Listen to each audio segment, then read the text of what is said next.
여러분 안녕하십니까? 마나인 뉴스입니다. 자, 여러분 교회에서 가장 중요한 것이 무엇일까요, 여러분? 은혜입니까? 사랑입니까?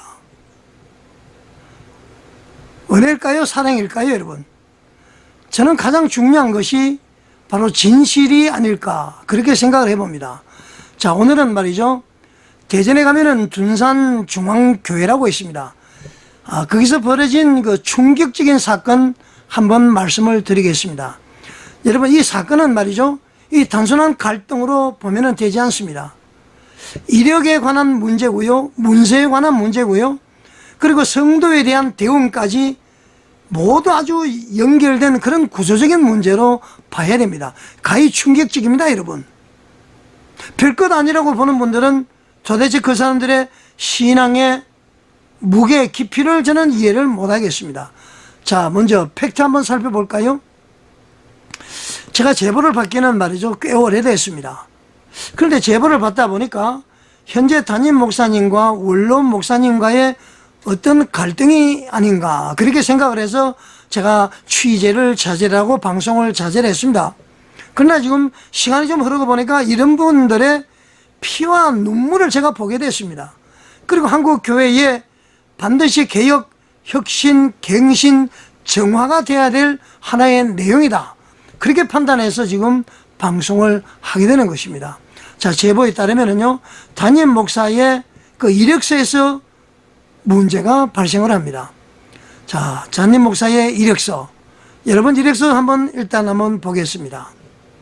대전 둔산중앙장로교회는 원래 이제 목사님이 원로 목사로 은퇴하기 전에 후임 담임 목사를 청빙을 위원회 구성해서 청빙을 했는데요, 최종적으로 3사람이 남았다고 합니다.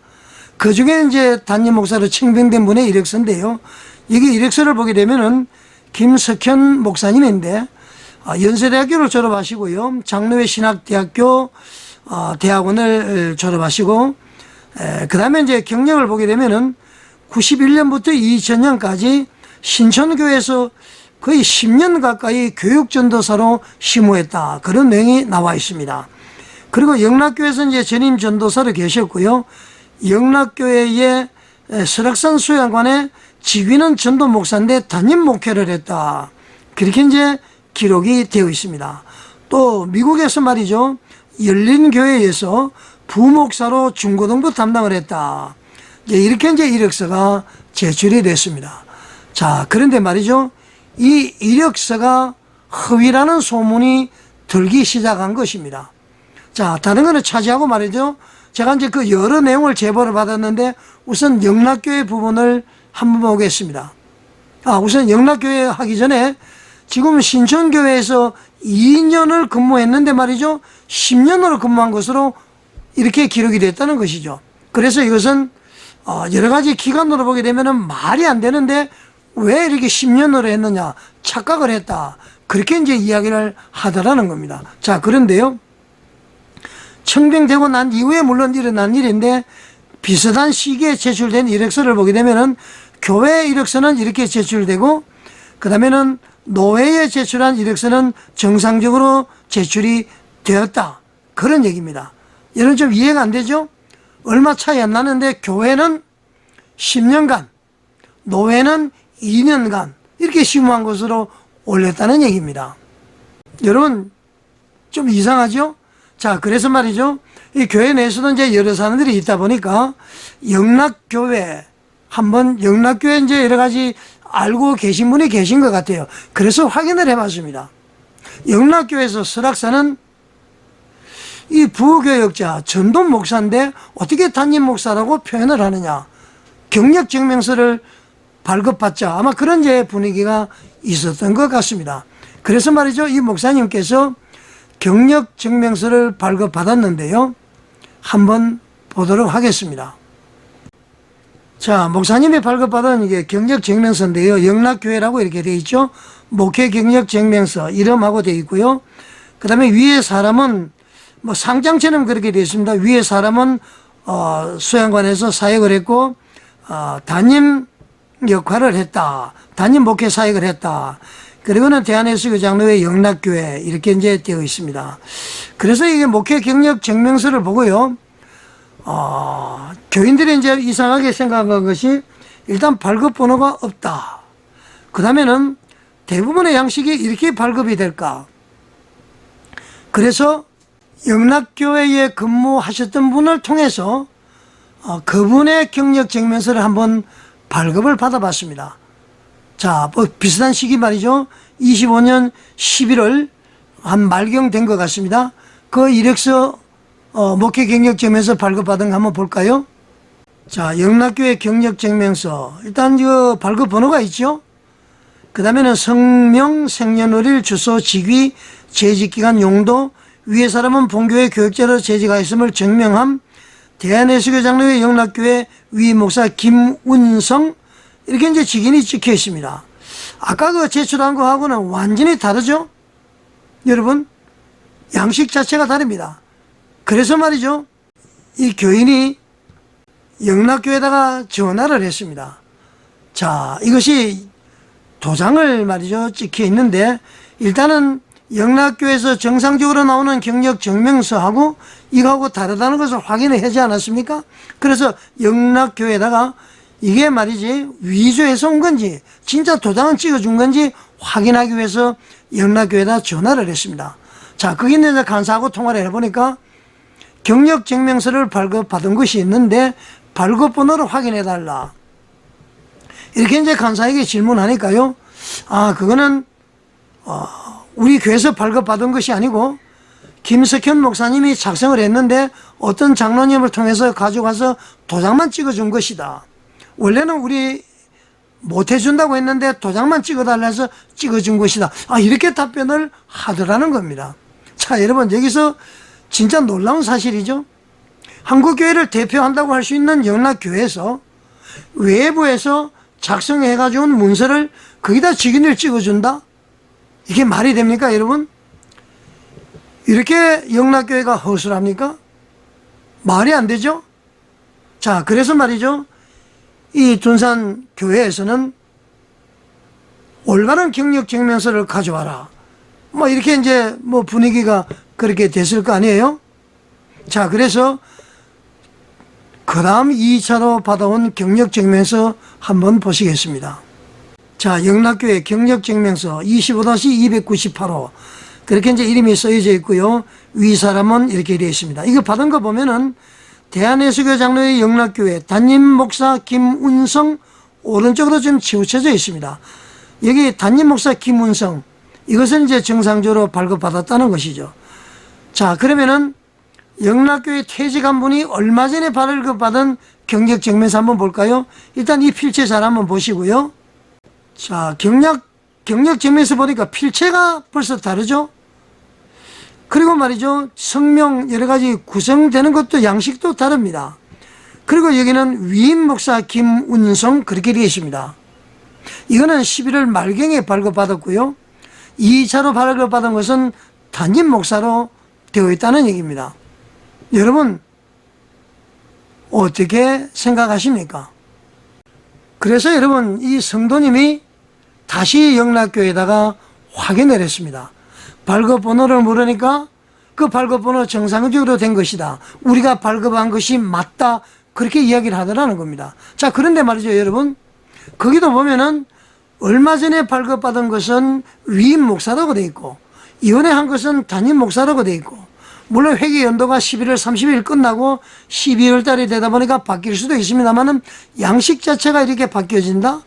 그리고 말이죠, 이해가 안 되죠, 여러분? 자, 일단은 이 김석현 목사가 기록을 잘못한 거, 2년을 10년으로 한 거, 그리고 부교육자를 담임 목사로 기록한 거, 교육 목사였는데 부목사로 기록한 거, 이거 여러분 단순한 실수로 볼 수가 있습니까? 기간이 늘어났습니다. 그리고 직위가 올라갔습니다. 부목사, 전도 목사와 담임 목사는 하늘과 땅 차이죠. 이게 우연히 이렇게 착오가 일어났을까요? 아니면은 의도적일까요? 자, 마지막 예비로 후보가 3분이었는데요. 담임 경력이라든가 이런 게 만약에 없었더라면은 김석현 목사님이 담임 목사로 청빙이 되었을까요? 여러분 의문이 좀 들지 않습니까? 자, 문제는 핵심은 이것입니다. 경력증명서 의혹인데요. 이 담임 목사의 이력서에 대한 논란이 초부터 말이죠 되어지다 보니까 경력증명서를 결국은 아까 보여준 대로 제시를 했죠. 자, 첫 번째 문서 아까 보신 그대로 말이죠 문서 번호가 없었습니다. 나중에 보니까 본인이 작성을 해서 도장만 찍어줬다 그런 것입니다. 자, 그것이 문제가 되니까 두 번째 문서는 형식을 수정해서 문서 번호를 추가해서 나왔는데 여전히 이상하다는 걸 알 수가 있습니다.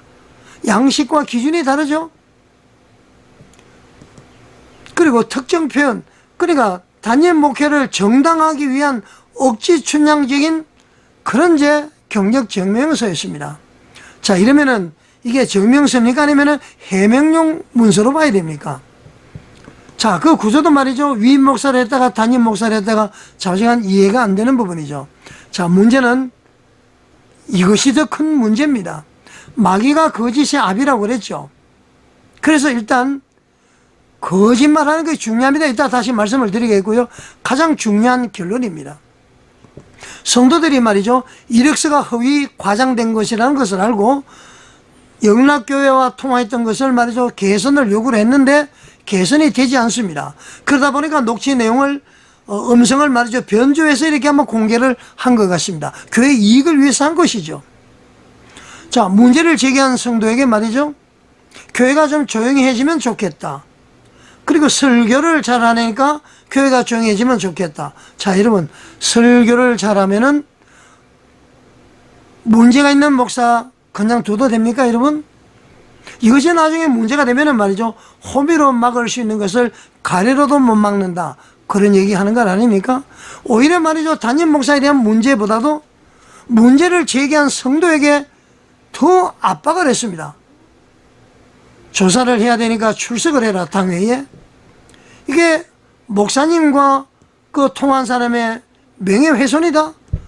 이단이 관여했을 수 있다. 조사를 해야 된다. 막 그러면서 압박을 합니다.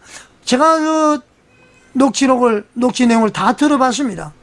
변호사에게 다 자문을 받았고 경찰 조사면은 다 드러나고 이렇게 말이죠. 압박을 합니다. 문제 제기한 성도들에게는 이렇게 하고 말이죠.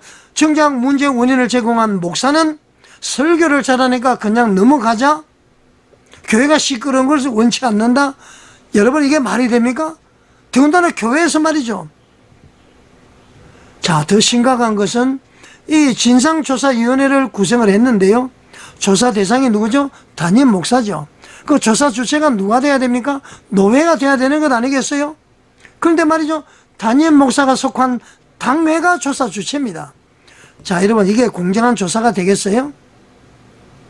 자, 이런 공정한 조사가 안 되니까 말이죠. 설교를 잘하니까 그냥 넘어가자. 시끄러운 걸 원치 않는다. 자, 여러분 울리는 꽹과리 되고 싶습니까? 빈 깡통의 소리가 많이 나죠? 성경을 보기 위해서 촛불을 훔쳐도 됩니까? 내 자식의 수술을 위해서 수술비 마련을 위해서 살인해도 됩니까? 안 되잖아요, 여러분. 자, 계명 5계명이 뭐죠? 내 부모를 공경하라. 그 다음에는 살인하지 말라, 간음하지 말라, 도적질하지 말라, 거짓 증거하지 말고 이웃에 대한 탐심을 가지지 말라 그랬습니다. 우리는 말이죠. 주로 간음하고 도적질하고 살인하는 것을 무서운 죄로 보는데 부모 공경 안 하는 것도 제일 첫 번째 계명이죠. 인간과의 관계. 거짓말하는 거 대수롭지 않게 생각하면 되지 않습니다. 살인과 간음과 도적질과 같습니다, 여러분. 자, 이게 거짓말을 했으면은 자복 회개를 해야 되고요. 진짜 실수라면은 그 실수에 대한 증명을 해야 되고요. 그런데 이것을 덮어버린다? 이것은 말이죠. 하나님의 주신 양심을 버리는 것입니다. 이게 말이 됩니까, 여러분? 이 사건의 본질은 단순한 겁니다. 진실을 묻는 성도에게 말이죠. 권위를 통해서 그냥 덮어버립니다. 여러분, 지금 교회는 어디에 서 있습니까? 둔산중앙장로교회만의 문제가 아니에요. 교회 개혁 차원에서, 갱신 차원에서, 정화 차원에서 혁신 차원에서 바라봐야 되는 것입니다. 왜 이렇게 해야 됩니까? 경주를 하면은 똑같은 라인에서 해야 되는데 단임 목회 경력이 없음에도 불구하고 단임 목회 경력을 2번이나 넣고요. 전도사 경력도 2년인데 10년이라고 기록을 하고요. 이거 반칙 아닙니까? 이게 밝혀졌으면은 깨끗하게 사임을 해야죠. 아니면 용서를 구해서 그 용서를 다 받든지, 그러면서 말이죠, 문제를 제기한 부교역자들 6명인가 7명이 말이죠, 연이어서 사퇴를 하고요. 사퇴 강요하고요. 문제 제기한 권사님은 쫓겨나다시피 해서 나가고요. 이게 교회가 아니죠. 교회는 살리는 곳이에요. 죽이는 곳이 아닙니다. 교회를 조용하기 위해서 설교를 잘하니까, 자 여러분, 그게 말이 됩니까? 교회는 진실 위에 서야 되는 것입니다. 교회가 권위 위에 서고 말이죠, 적당하게 타협하고 그렇게 해버리면은 그것은 교회로 볼 수가 없습니다. 여러분, 사회의 도덕적 기준보다도 더 높아야 되는데 사회의 도덕 기준보다도 더 낮아지면은 그 어떻게 교회라고 할 수가 있겠습니까? 어떻게 말이죠, 거룩한 곳이라고 할 수가 있겠습니까? 자 여러분, 지금이라도 늦지 않았습니다. 둔산중앙교회는 올바로 처리를 해야 됩니다. 담임 목사님에 대한 문책을 어떤 형태로든 책임을 져야 되는 것입니다. 회개를 하든 어떻게 하든 원로 목사님과의 갈등이 있든 없든 그 문제가 아니고 본질은 이것입니다. 제가 녹취 내용을 들어보니까 말이죠, 그 권사님 뭐 수술을 뇌 수술을 대기하고 있다는데 그분에게 말이죠, 이 장로, 이모 장로라는 분이 얼마나 압박을 하는지, 여성에게 말이죠, 변호사 덜먹이고 경찰 조사 덜먹이고 말이죠. 이게 말이 됩니까? 문제 제기한 권사님에게. 그래서 제가 더 붕괴를 하는 것입니다. 웬만하면은 제가 그냥 잘 처리되기를 바라는 마음에서 그냥 그렇게 생각했는데 이거는 말도 안 되는 것이죠. 하소연을 하는 것이고 말이죠.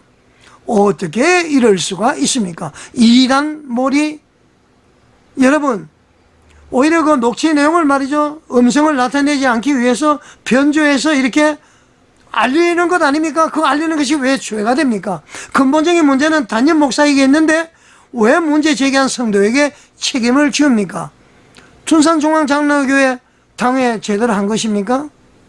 정신 차리시기 바랍니다. 도적질하고 살인하고 간음한 것만 죄가 아니라 거짓말한 것도 그 이상의 죄가 되는 것입니다. 여러분 어떻게 생각하십니까?